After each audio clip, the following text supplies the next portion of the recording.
start, and it's a slow start by Kevin Bartlett in the Camaro, and the cars are peeling around. And here's the view from Bobby Morris's car.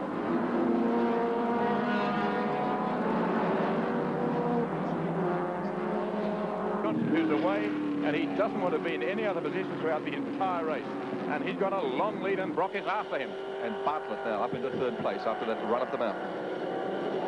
Well, that shows the legs of the Camaro. He made up a lot of ground and passed 3 cars going up there, just in front of Johnny Harvey. Then it's Alan Grice next, who made a good start and is perfectly positioned. But it's Dick Johnson from Queensland, who for the first time draws the cheers of the crowd, and the Ford flags are out as they come flying up the top of the mountain on lap 1 of the Hardie Ferrari 1000 for 1980. Wait for the cheers from the crowd as they come across the top of the mountain on lap 1 of the great race for 1980, the Hardie Ferrari 1000. You'll be able to see the spectators absolutely, placards waving, standing there cheering because the Ford's going to lead the first lap of this race. Bartlett is back into third place. Very poor start, but he's managed to displace Harvey, I think it is. And Mike Raymond, an ominous sign for Alan Moffat fans, oil already appearing, whiffing round the back. He had an oil leak in the practice session, which did no more than deposit oil on the exhaust pipe. Wing back for the completion of the first lap. And it's Queensland's Dick Johnson who leads from Peter Brock. Next is Kevin Bartlett, followed by Alan Grice, John Harvey. Bobby Morris is the next one, 100 metres back to Charlie O'Brien, and the next is Larry Perkins, then followed by Gary Rogers and Alan Moffat blowing a pall of smoke.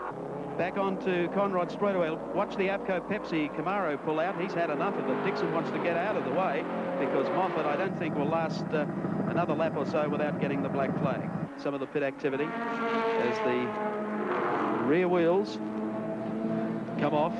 Locking rear brakes was the problem, as we heard. There's the drum off. Yes.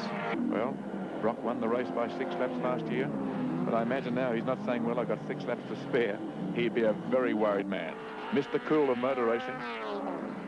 But things aren't going well his way, and of course we have Kevin Bartlett with even earlier troubles with his... Oh, we've had another bang, and is that the Dick, race? that's the leader. Dick Johnson. Now, whether Dick has been hampered by the rescue truck here, which is out on the track, but he has gone into the fence. Dick Johnson, the leader, he's broken the left-hand front suspension. You can see by the way the car is leading down. Now, a rescue vehicle has been out to bring in one of the damaged vehicles. The officials are running back. I rather think that Dick came round the corner and found himself with an impossible situation. You can see them stimulating the flag marshal, saying, for heaven's sake, wave the flags. There's Bobby Morris came in, almost collected the front of the car, and the field is pouring through. The marshals are out now, waving down, trying to slow things. There's a rescue truck there. Johnson, the race leader, is out of the race. I can't see he can possibly fix it. The VW Golf of Chris Hire. Gloves are on fire.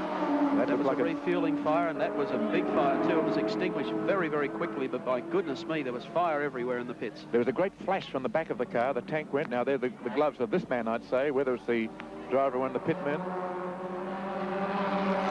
Bob Morris will be getting out. And, oh, we've got some damage here in the front corner. Damage in the front corner of the car here, so it's been a tough day for equipment here at Bathurst. Up to the cutting. Through here. Now the steep climb up to the top of the mountain. And Jimmy Richards is a driver who has co-driven to victory here with Peter Brock twice previously. A great driver, one of the most underrated drivers in Australian motorsport. A very quiet man. He's certainly not outgoing, keeps to himself a lot, but they call upon him to do a job once a year for the Marlborough Holden dealer team, and that's be the winning co-driver. We're just heading into Castrol Curb, coming up on that beautiful little Alpha Sud. We'll take him on the outside if he doesn't crush me. I got him. There are those 2 big monsters. Here I come. Look out, you big ugly things.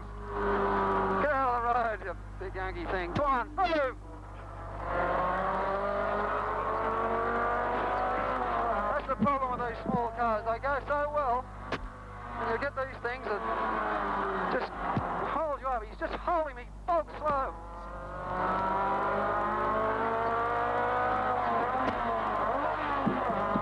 Wrong gear. Kevin Bartlett's in the pits. Kevin, what happened with the Gemini on the top of the mountain? Well, poor guy, he did make a wrong move. He signalled me through along the straight, along the top straight, and I went past, was starting to go past him on the right-hand side, and he pulled over straight in front of me. And of course, with our stupid bloody cams rules not allowing us to have disc brakes in the back, this thing just doesn't stop. It's bloody dangerous out there without discs. And I just hit him and just rolled him. You know, sure, he made a mistake, but in a normal situation, I should have been able to slow up enough. This car doesn't stop, it slows up. That's the difference. Peter, these Hardie Proto 1000s, you make them look easy. What's your secret? Get into a groove. You've got to get in a groove and stroke the car along. Just drive it along at such a speed that everything's happening very easily, very nicely, very sweetly. I try not to get involved in dicey with other cars. I try to run my own race. If necessary, I'll put the pressure on a few of them, have a bit of a dice on them to try to slow them down a bit, have a bit of fun. But generally, I like to get into that groove where I'm going apex, apex, apex, change gears now, and try to make it so that I've got a little game with myself. But every time when I do a lap time, that's a failure. Hello, the K Power entry is running a bit short of steam, trying to head up the mountain. That's the Jag Parts entry.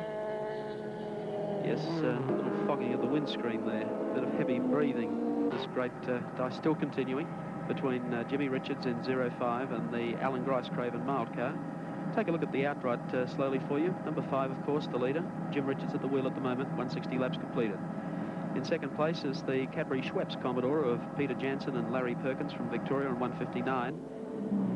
Then comes the Commodore of Pete Gagan and Golson on 156. They're in third place overall. In fourth is the Commodore of Alan Brown and Brian Sampson, the Recar Commodore. In sixth place, Charlie O'Brien and Garth Wigston and the Roadways Deutsch Commodore. In seventh place, we have Fred Geisler and Gary Rogers and another Commodore. It's getting monotonous. In eighth place, of course, the number 6 Commodore. That's Alan Grice and Johnny Smith that are trying at the moment to get unlapped from Jim Richards. In ninth place, overall, is the Alpha Couriers Ford Capri driven by Barry Seaton and Don Smith. And the Recar of Ronnie Wantless is in 10th spot. 12th place, the 9 Camaro that sat on pole for today's race. Just look at this little dice continuing, though. We'll let the IBM computer punch up how everyone is placed on 160 laps, or those who have dropped out and the number of laps accredited to. I thought Richards was going to just ease off and let Grice or John Smith pass last lap, but as soon as they got up alongside of each other, door handle to door handle along pit straightaway, it spurred Jimmy Richards on a little. Johnny Smith is at the wheel, of course, after that problem they had earlier when they wound up in the bunker at the end of Conrod Straight. So Johnny Smith trying to atone a little, I would think, at this stage, and trying to get inside of Jimmy Richards. Won't be too long before these flags come out. Here it comes, the checkered flag for Peter Brock and Jim Richards. Richards at the wheel. A great finish.